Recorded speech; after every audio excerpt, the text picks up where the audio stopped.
Hi folks, we've got the Brother HL-L2300d banging away here on one of our refills, of course. And I'm going to show you the technique we've used to refill it 6 times up until now and print 10,911 test prints. At some point you'll find this yellow light will be permanently on as opposed to blinking or anything else. And depending on which model and which software you've got, you'll get a message, either a pop-up on the computer screen or a message on your LCD panel if your model's got one of those. But however the message arrives, you're only interested if it mentions the words replace toner and your machine refuses to print anything, not a sausage. Now there are other messages you can get, but I repeat, you're only interested in the combination of the words replace toner and the machine refusing to print. So when that happens, refill it, right? No! That is a negatory, Houston. Quite apart from anything else at this point, there could be a shed load of toner still left in your cartridge. So you want to reset it. Reset it so you can carry on printing and use up all of the toner in that cartridge before doing anything else. The exact way to reset it depends on which model you've got, and you'll find that information on pages 2 and 3 of the instruction booklet in my starter kit for this cluster of machines. But focusing for now on the HL-L2300d, you'll find you're looking at this permanently on yellow light, and of course the flinging flanging thing won't print. And if you'll pardon the expression, it's time to get your finger out and press it 1, 2, 3, 4, 5, 6, 7 times on that green go button, and it shall come to pass as day do follow night.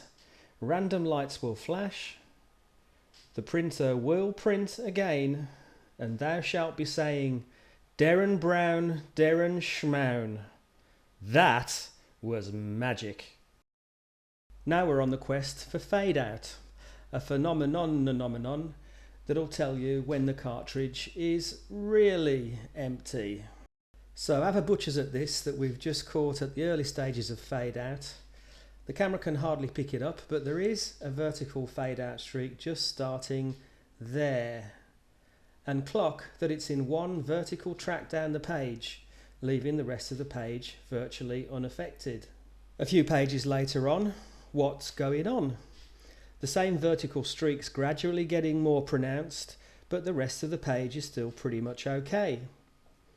So vertical tracks of faded print which intensify and widen as you keep printing. That's fade out, that's the holy grail, and that's when you want to refill. Whip your cartridge out. Don't forget that you've got to grant it a divorce from the drum kit by pressing this green lever here.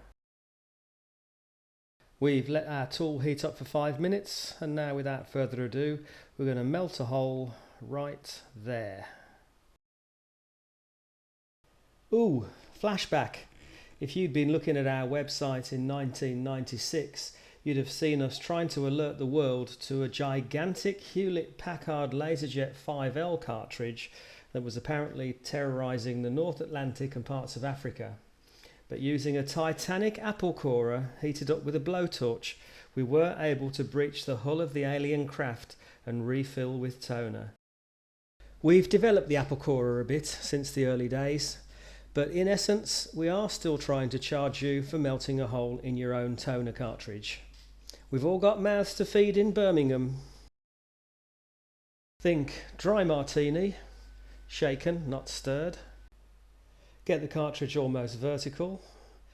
Marry up and jam the spout in like this, and then lean the whole thing back to a lower angle, and that'll get the toner flowing in. Bring it back up to the vertical, disengage the lunar module like so, and you'll probably have to shake and pour like this twice or maybe 3 times to get all the toner in. Like all good dentists, clean up around the orifice. Dentists don't usually do this, or if they do, they should be reported. Squeeze a bead of silicone glue into the groove of this plug.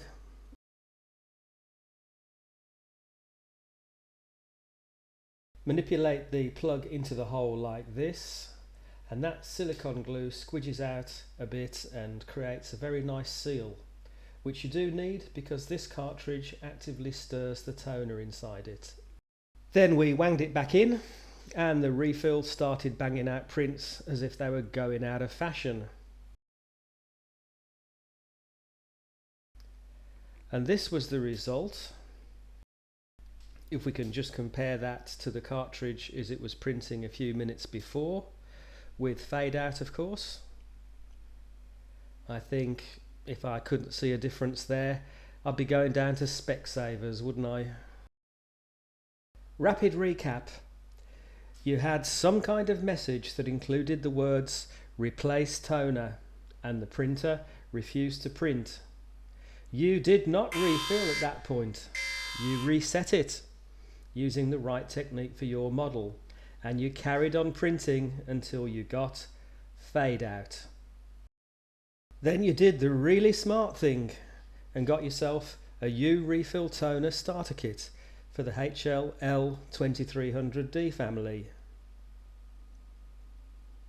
You melted, you poured, you plugged, you printed.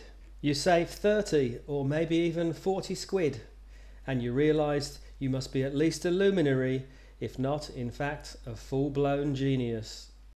10,911 test prints can't be wrong, and that includes 3 back-to-back refills of the starter cartridge that arrived with our new machine, which gives you a very good chance of not having to actually buy a Brother cartridge for at least 8,000 prints. And we've put all our hands-on experience with the HL-L2300d together with 22 years of experience since inventing the DIY toner refill in 1992 into this, our starter kit for this cluster of printers. So hold the questions, don't double guess yourself, save the brain ache. Just get this starter kit by clicking on the link appearing on your screen now. If you're not in the UK, you might have to find an alternative way to heat the end of the melting tool, depending on the voltage in your country. On behalf of everyone here at U Refill Toner, it's been a hoot and a half making this video for you. Keep refilling in the free world.